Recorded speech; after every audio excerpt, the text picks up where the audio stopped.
Telangana style chicken kurma curry.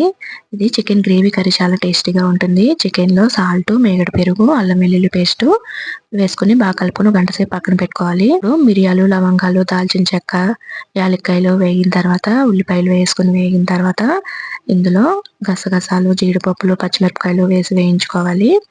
చల్లారిన తర్వాత మిక్సీలో పెరుగు, తగినన్ని వాటర్ పోసుకొని మెత్తగా పేస్ట్ చేసుకోవాలి. అప్పుడు బాండీలో నూనె, నెయ్యి వేసుకొని వేగిన తర్వాత మసాలాలన్నీ వేసుకొని ఒకసారి కొన్ని వాటర్ పోసుకొని వేయించుకోవాలి. వాటర్ పోయడం వల్ల మసాలాలు మాడకుండా ఉంటాయి.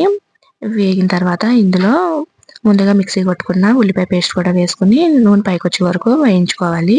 మధ్య మధ్యలో కలుపుకుంటూ ఉండాలి. లేకపోతే అడుగు పట్టేస్తుంది. తర్వాత ఈ నానబెట్టుకున్న చికెన్ కూడా వేసుకొని వేయించుకోవాలి. ఇవి వేగిన తర్వాత ఇందులో కొన్ని వాటర్ పోసుకొని ఉడికించుకుంటే ఎంతో టేస్టీ అయిన chicken gravy curry ready. Video నచ్చితే లైక్ చేయండి, సబ్స్క్రైబ్ చేసుకోండి. Thank you.